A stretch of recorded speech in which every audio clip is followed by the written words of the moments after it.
Assalamualaikum warahmatullahi wabarakatuh. Waalaikumsalam. Selamat malam sahabat-sahabat Ansor dimanapun Anda berada. Malam ini mari bersama kita berdiskusi dalam program Kopi dan Inspirasi. Program ini diselenggarakan oleh pimpinan anak cabang Gerakan Pemuda Ansor Kecamatan Jatirogo. Kebetulan sudah hadir bersama kita sahabat Ulil Arham ya.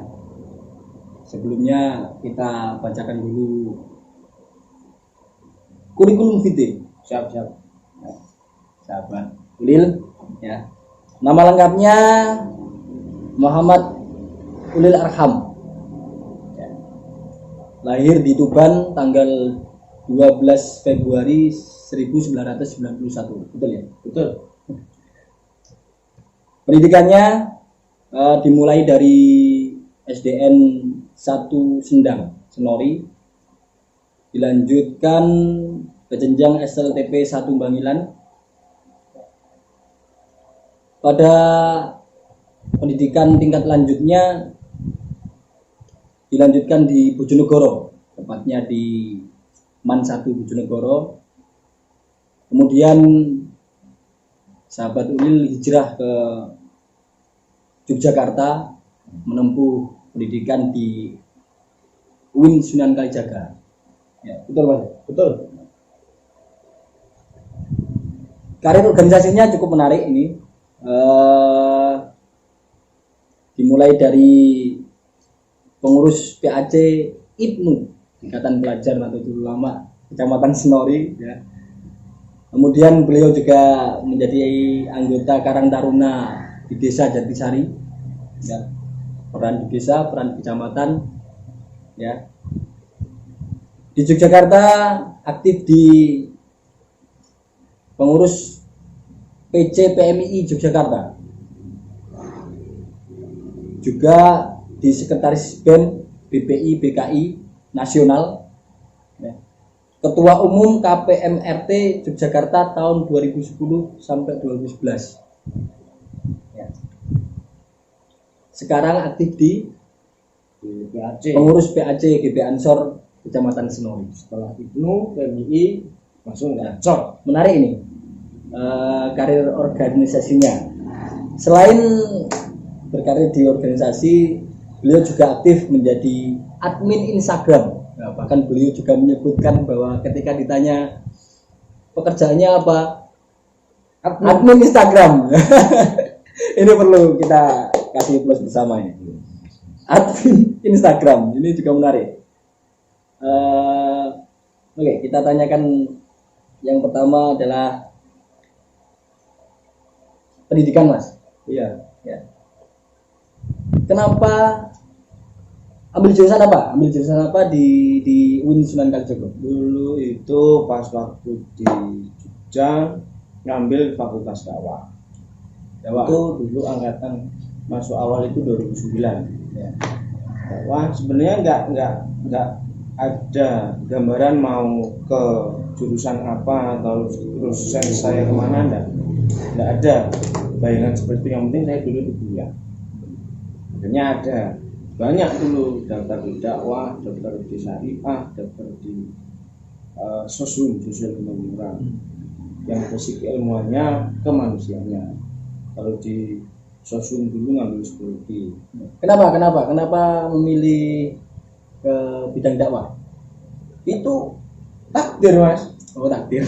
Nggak ada ketentuan, maksudnya prinsip saya itu yang penting dulu itu kuliah. Akhirnya nggak ada tujuan apa? Enggak. Akhirnya ngambil yang masuk di dakwah, jurusannya bimbingan konseling Islam. Kenapa kok konseling? Ya enggak tahu.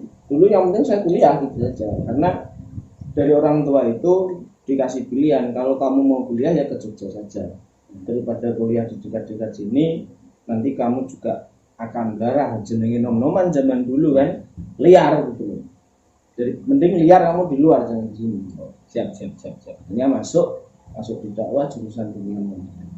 Itu 2009. Kalau lulusnya, kalau kita bicara kuliah, lulusnya genap 8 tahun. ya 7 tahun. Oh, 7 tahun. Genap 14 semester, masuk 2009 lulus 2016. Itu langsung pulang. Kalau untuk karir organisasi menarik nih untuk dibicarakan.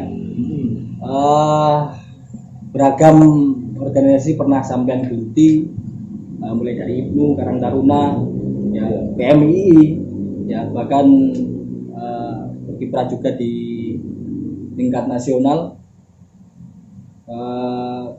ketua umum juga di KPMRT. Iya. Sekarang turun lagi ke kecamatan, menjadi pengurus PAC GP Ansor Senori. Pengurus. Dari sekian panjang perjalanan sampean di organisasi ini apa yang bisa sampean petik dari, mungkin ada hikmah atau ada inspirasi atau motivasi yang bisa disampaikan kepada pemirsa? Jadi awalnya memang di Jogja itu secara finansial dulu sangat luar biasa sulitnya, karena ditakdirkan dari rumah itu saya hanya diberikan uang, ini kok udah nangis seben bilang, dikasih uang 500.000, wes pokoknya kan ada daftar kuliah di Jogja, ya wes kita tak gawani buat 500.000 dari daftar gawe kos-kosan gawe mangan selama 1 bulan. Setelah itu cari hidup sendiri. Terserah kamu mau ngapain, dan jangan sampai kamu mengharapkan transferan dari rumah, selagi ada pasti transfer. Nah, secara rutin memang ditransfer, tapi nilainya tidak seberapa. Buat ngopi 2 hari bis, nah, kita sebut nominal lah. Nah, akhirnya dari rumah pun dipeseni sama bapak itu, kalau kamu mau ke Jogja, kalau mau kuliah, kamu mendatangi organisasi PMII, itu boleh hasil satu. Akhirnya setelah dinasihati bapak seperti itu, ya mau nggak mau saya ikut takdim kan. Saya cari PMII, so ada stand PMII, saya daftar.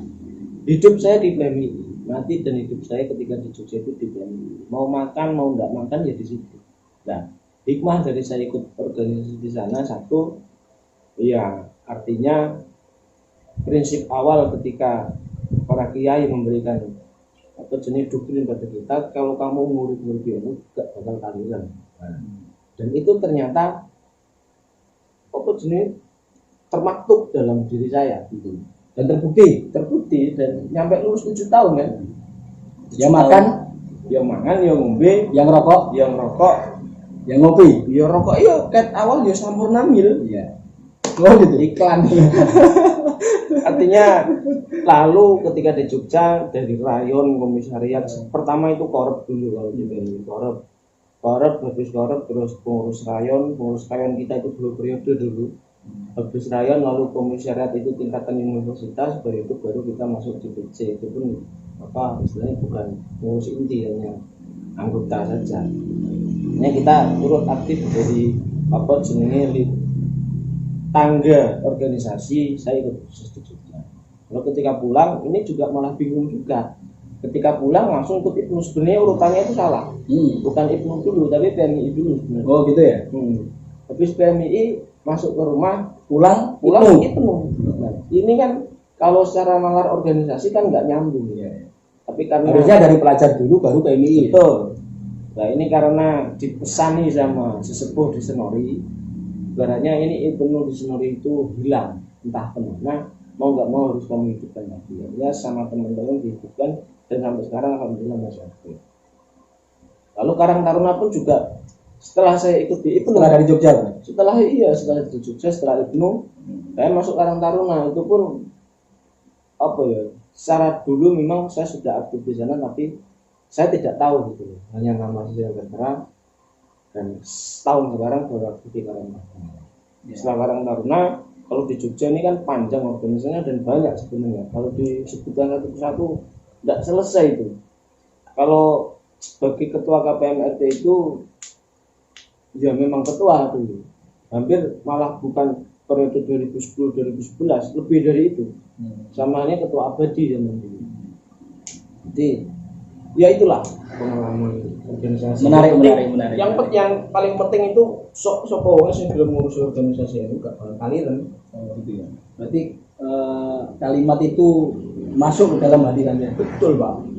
Dan sampai jadikan pegangan. Luar biasa kayak gitu. Menarik. Kalau jenjang dalam organisasi di NU itu dimulai dari pelajar dulu, dari Ikatan Pelajar Nahdlatul Ulama dulu, baru ke PMII, baru biasanya pulang dan terjun di Ansor, kemudian setelah itu dilanjut ke NU. Sahabatul ini menarik perjalanan organisasinya. Betul. Dari itu ya, naik turun itu efeknya apa mungkin dari sisi psikologi sampean? Satu, saya psikologi, dengan saya hubungan dengan teman-teman Jogja kan masih sangat erat gitu. Kamu nih gimana? Habis PMI seharusnya masuk langsung ke Ansor. Ya. Kenapa kok harus turun dulu ke Ibnu? Apa yang salah dalam diri Anda? Gitu. Kamu juga proses di Jogja dari awal sampai kamu lulus itu juga mengakar itu. Masa alumni Jogja tiba-tiba pulang langsung masuk Ibnu? Apa yang salah dalam dirimu? Ya. Nah, pada waktu itu langsung saya jawab, ini bagian dari khidmah. Kalau ini khidmah ini saya tinggalkan, ya nanti ini tidak akan hidup. Ibarat bunga itu tidak akan berdiaspora, tidak akan berkembang biak. Dan juga sendiko dawa dawuhnya kiai. Ojo sampai pare dipangan orang gitu. Nek padi ini tumbuh, otomatis nanti akan meninggalkan biji-biji padi di sekeliling tanaman itu. Entah itu ditanam atau tidak, pasti padi itu akan tumbuh.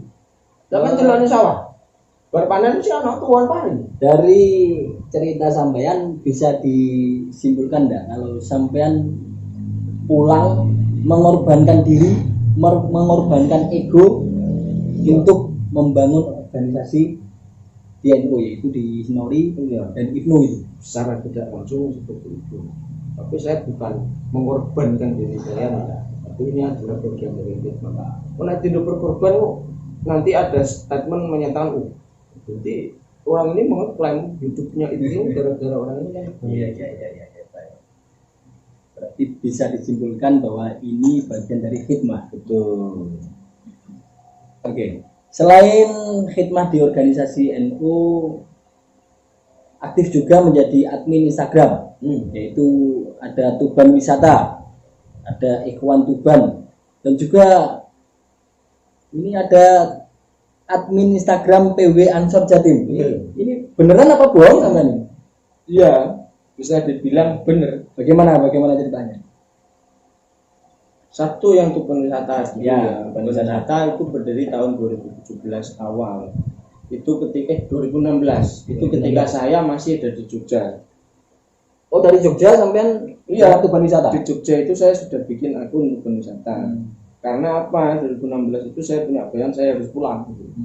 Karena kenapa kok harus pulang? Karena di rumah hanya ada orang tua, mau nggak mau secara moral saya bertanggung jawab untuk khidmah ke orang tua. Akhirnya saya bikin kegiatan, walaupun itu kegiatan bisa tergolong tidak berkegiatan, tapi muncul yang namanya wisata.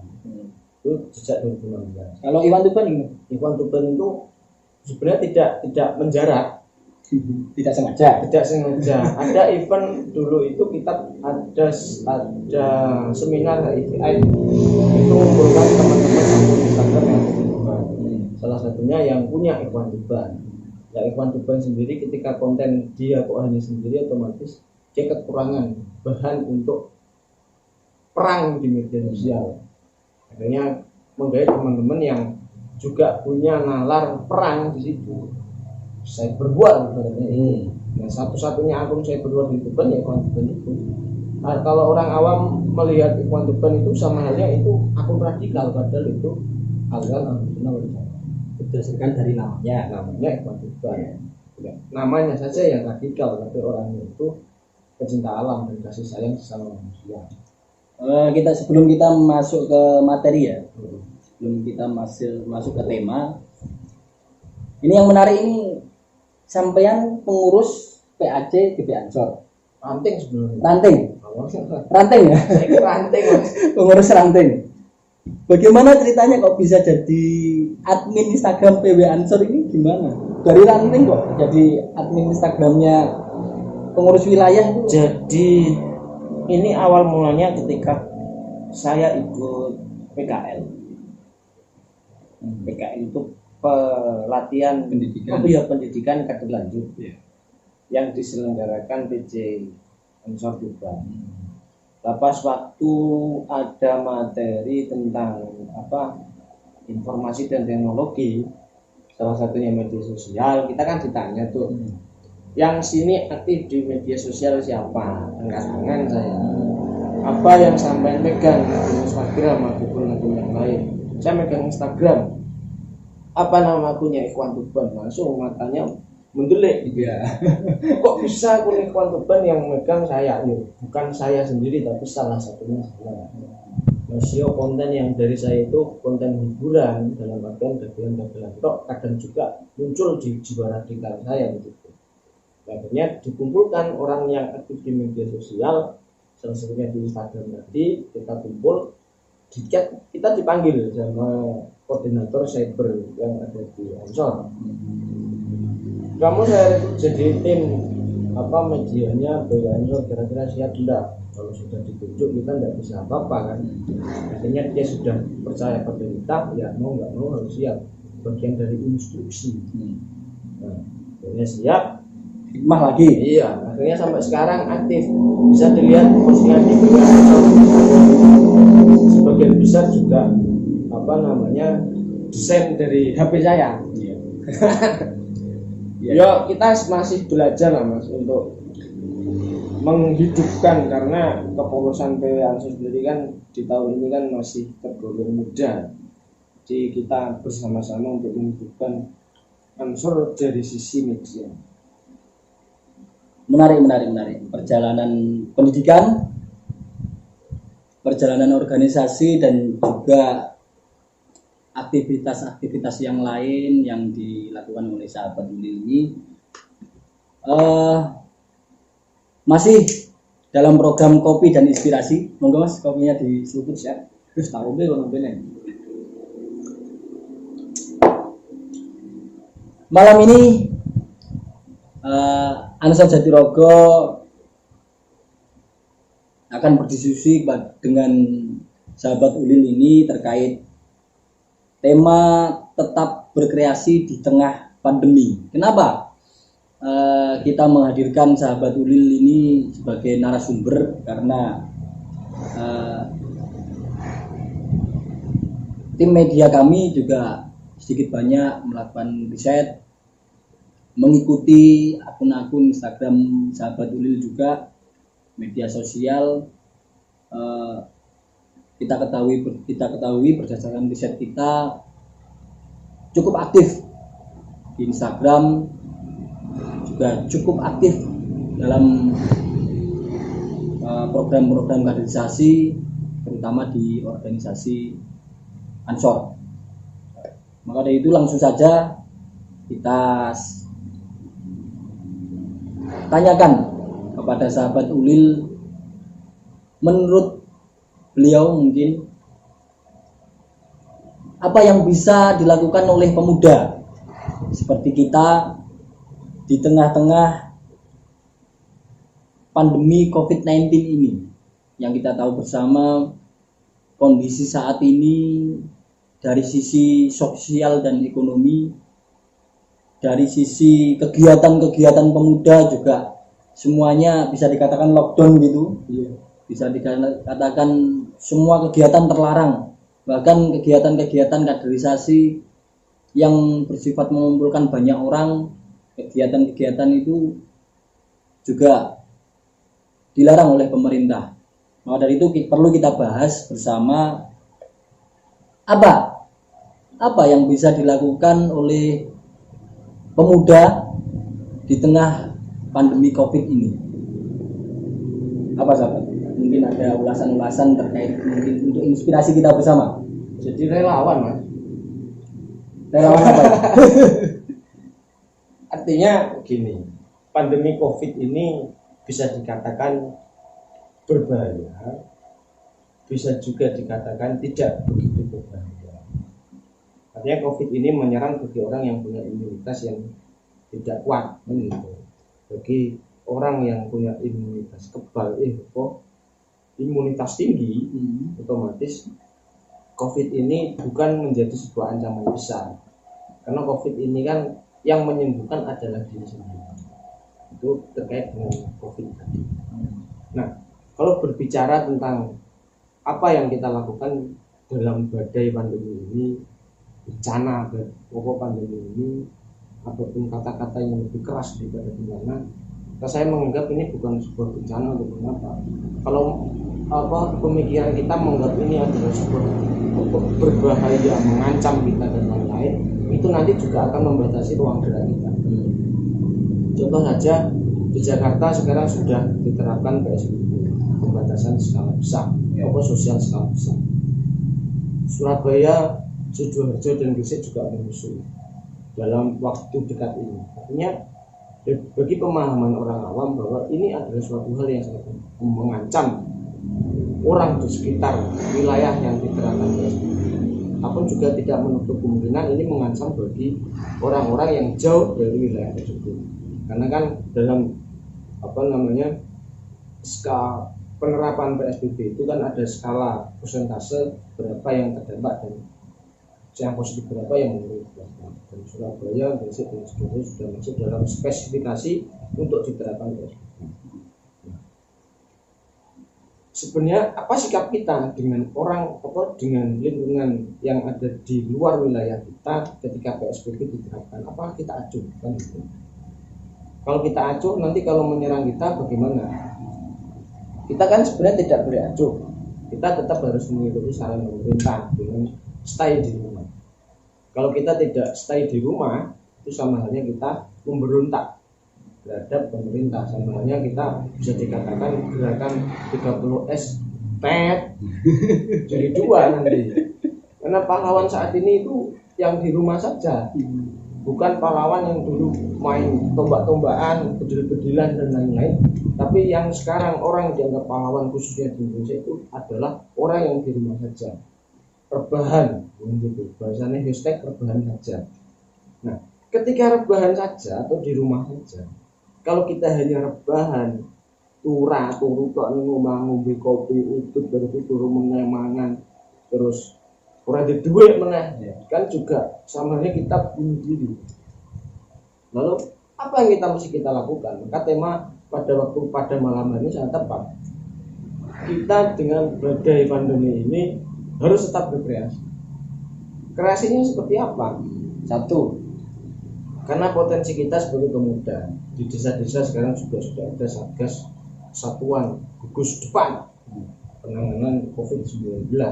Ada posko yang berdiri di tiap-tiap desa, dan sekarang anggaran desa pun juga sudah ada dialokasikan untuk penanganan COVID khususnya di desa. Itu mesti kita maksimalkan. Artinya secara kemanusiaan kita turut serta aktif dalam perjuangan dalam melawan COVID. Masuk ning desa pergaulannya mung jogo tok. Tapi untuk yang ruang isolasi dan lain-lain kan juga sudah tersedia. Penjagaan juga harus dimasifkan. Nah, wong teko moro desa awak dhewe cuek kowe ruang isolasi tok kan jogo. Ini tetep nakal sama untuk. Tapi untuk ini problem juga ya. Problem untuk aktivis organisasi seperti sampean, seperti sahabat-sahabat yang lain mungkin sudah terbiasa beraktivitas di luar, sudah biasa berkegiatan, sudah sering keluyuran dalam tanda kutip ya, sudah sering berinteraksi sosial dan sebagainya. Dalam kondisi saat ini kan terkesan mendadak sekali untuk langsung harus di rumah saja. Itu kan problem juga. Problem memang berkreasinya itu. Titik berkreasinya seperti tema kita, tetap berkreasi di tengah pandemi itu.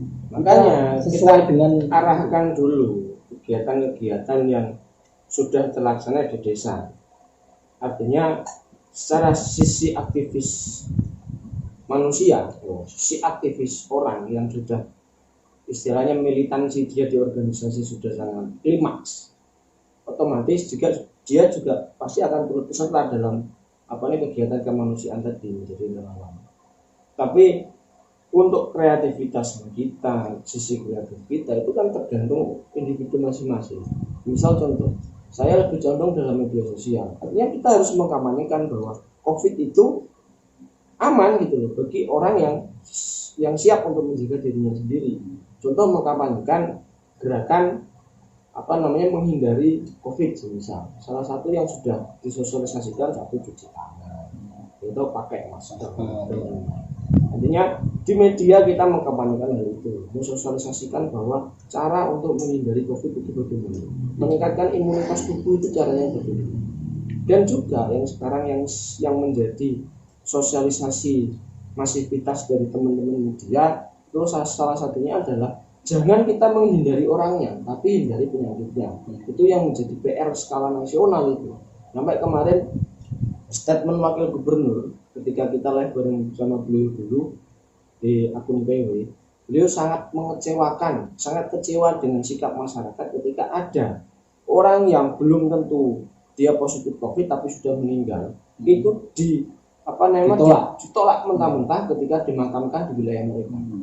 Padahal secara sisi kemanusiaan seharusnya dia punya hak untuk dimakamkan di wilayahnya, tapi sangat ditolak. Itu juga menarik lah, dan kita juga sempat menyimak terkait penolakan jenazah-jenazah itu, termasuk yang ada di Semarang, Jawa Tengah juga ada itu, di wilayah Jawa Tengah.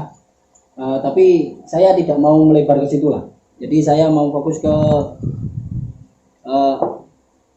tetap berkreasi sebagai admin Instagram. Nah, ini yang aktivitas yang sudah sampean lakukan ini sebagai admin Instagram. Iya. Apa yang sudah sampean lakukan untuk mungkin sosialisasi atau berkampanye tentang ini? Mengisi waktu lah ya, biar tetap produktif. Iya, biar tetap produktif di tengah kondisi saat ini. Ya, untuk yang akun yang Ikhwan Tuban tetap sama konsisten ketika ada isu-isu radikalisme kita tetap membentengi ataupun melawan secara perang di media sosial. Artinya kita tetap juga konsentrasi kita tetap di COVID juga ada wilayah di situ. Ini untuk mensosialisasikan bahwa jangan takut pada COVID, jangan takut pada COVID. Caranya ini seperti ini. Itu secara akun media sosial. Di wisata pun juga sebenarnya di akun wisata, sudah di Tuban wisata. Ini kan wisata di Kabupaten Tuban kan serentak ditutup semuanya. Otomatis konten wisata juga sangat terbatas. Hanya kita mengupload foto-foto lama dan tidak foto-foto baru. Tapi saya juga ada program yang di konten Instagram Tuban Wisata itu kita semacam dialog dengan konco-konco follower ataupun konco-konco influencer yang ada di Kabupaten Tuban. Kita dialog bagaimana Tuban. Contoh kemarin kita tadi malam kita ambil tema Tuban sepi tanda tanya. Kita kolaborasi dengan teman-teman Tuban Literasi. Itu kita mengobrolkan tentang apa yang sebenarnya terjadi di Tuban setelah adanya COVID ini, nasib rakyat jelata yang itu bagaimana, apakah dia masih bisa makan ataupun minum dan lain-lain. Ternyata efeknya masih bisa makan dan minum. Kalau di desa itu kan pasar bedanya yang masker. Artinya bagi rakyat-rakyat khusus di zona-zona perkotaan yang dalam ruang lingkup industri tadi, sikap industrialisasi terhadap masyarakat yang terdampak COVID ini bagaimana? Ini ada win-win solusi di sana. Kalau di konten wisata kita hanya untuk mengisi waktu saja. Tapi yang jelas yang paling penting PR kita itu kan secara personal, bukan dari sisi aktivitas. Kesadaran personal. Betul. Ya.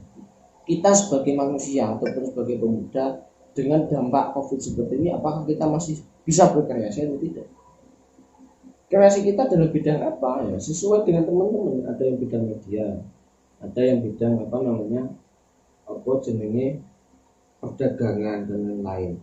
Contoh begini, kalau sekarang ini kan lagi maraknya belanja online, iya Kak. Dengan efek COVID ini, belanja online semakin tinggi karena mereka menghindari bertemu tatap muka langsung, berjabat tangan dan lain-lain. Kontak sosial kan dibatasi. Maka untuk memberikan solusi win-win solusi, bagaimana cara kita berbelanja ya lewat online. Contoh ada shop online shop, ada Shopee, ada Tokopedia dan lain-lain. Kita bisa kolaborasi di sana, kita membuat akun juga semua orang bisa. Tinggal kita menawarkan barang apa yang kira-kira dibutuhkan oleh khalayak umum. Itu secara perdagangan kita bisa masuk di ranah itu. Sisi ekonomi bisa. Lalu dari sisi apa lagi kira-kira? Sosialisasi, sosial. Ya, Sosial kita bisa memfungsikan aplikasi-aplikasi media sosial untuk tetap berhubungan dengan teman-teman. Contoh Zoom, kita bisa ngobrol bareng, ketika kangen sama teman kan bisa kita Zoom. Gitu ya. Mbak-mbaknya meeting kan. Masih yang WA video call bisa tapi Zoom gak status. Artinya intensitas kan sekarang Zoom.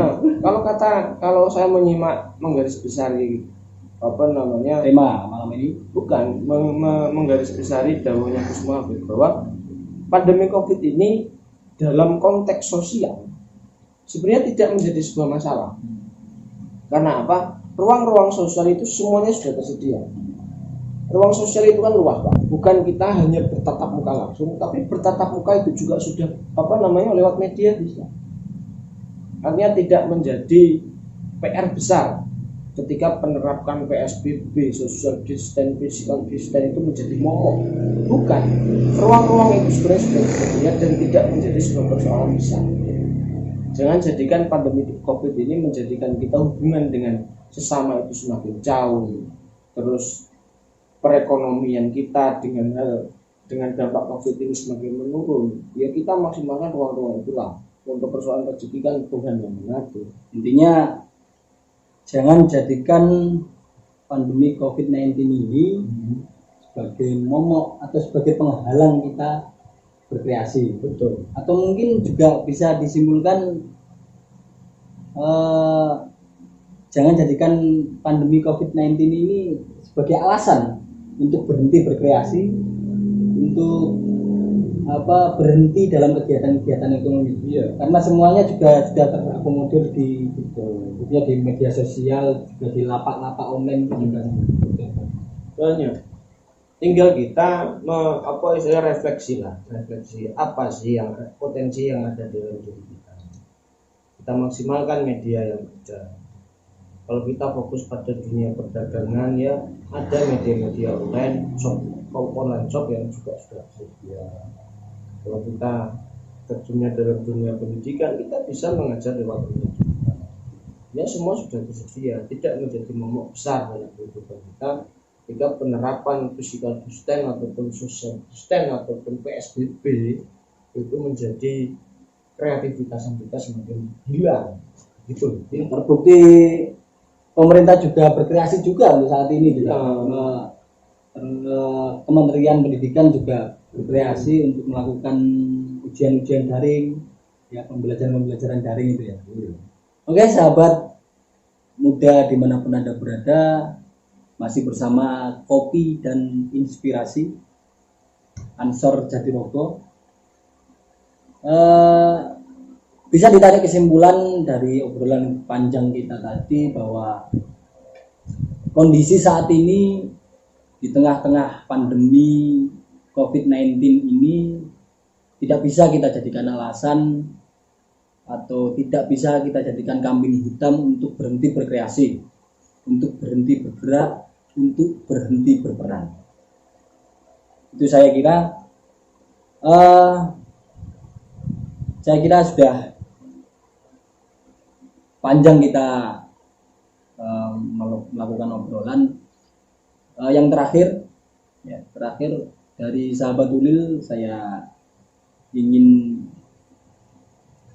memohon untuk sedikit menyampaikan closing statement. Biar agak keren. Closing statement dari sahabat untuk sahabat-sahabat muda yang menyimak video kita ini. Mungkin nanti video ini kita siarkan di akun YouTube Ansor Jatirogo Official ya. Jangan lupa di subscribe, di like, klik, bisa di komen juga. Monggo untuk mendukung program-program kita selanjutnya. Sebelum kita akhiri perbincangan kita pada malam hari ini, monggo sahabat untuk menyampaikan closing statement. Monggo. Iya. Jadi pada hakikatnya ini kan manusia punya potensi masing-masing. Punya potensi masing-masing. Jangan sampai dengan adanya pandemi Covid ini potensi kita semakin hilang ataupun hilang dan lain-lain. Kita manfaatkan media yang ada. Jangan sampai Covid ini menjadi bumerang buat kita untuk tidak berkreasi. Lalu kita harus taat pada himbauan pemerintah, khususnya teman-teman yang sekarang perjalanan pulang menuju kampungnya masing-masing. Ini himbauan pemerintah untuk juga melakukan isolasi mandiri, karena banyak kasus khususnya di TV-TV itu ada yang lari nyampe berefek pada perawat yang dibohongi karena dia tidak jujur pernah kontak fisik dengan orang yang positif COVID.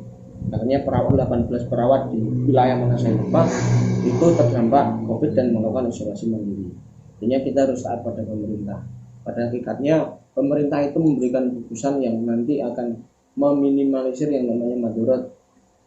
Tidak mungkin pemerintah mengungkung kita dalam sebuah penderitaan untuk baru kita demonstrasi dan melancarkan pemerintahan yang ada di negara ini. Dengan begitu. Jadi semangat buat teman-teman, jangan sampai dengan adanya pandemi ini membatasi ruang lingkup kita sebagai manusia. Manusia itu punya potensi yang banyak dan jangan sampai kita hanya bergantung pada pemerintah saja. Bergantunglah pada diri kalian sendiri. Apa yang bisa kalian kerjakan.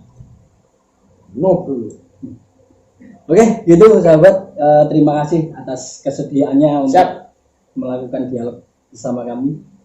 Kita live ini ya. Siap. Oke, sahabat Kopi dan Inspirasi, sahabat Ansor dimanapun Anda berada, serta sahabat-sahabat muda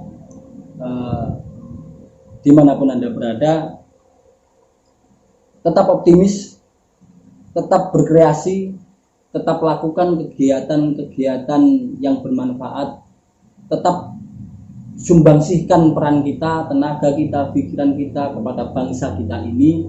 Jangan panik, lakukan himbauan dari pemerintah, jangan menyepelekan dan juga jangan takut.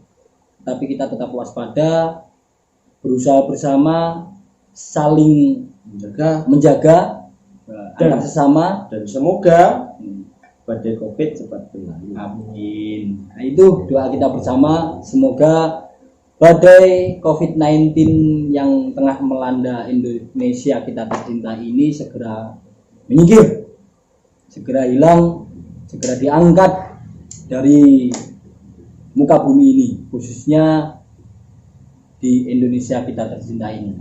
Selamat malam, terima kasih atas kebersamaannya.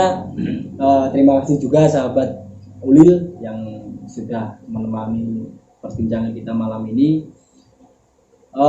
Simak kegiatan dialog-dialog kita berikutnya dalam program Kopi dan Inspirasi. Oke, selamat malam sahabat-sahabat semua. Wallahul muwaffiq ila aqwamit thoriq. Assalamualaikum warahmatullahi wabarakatuh.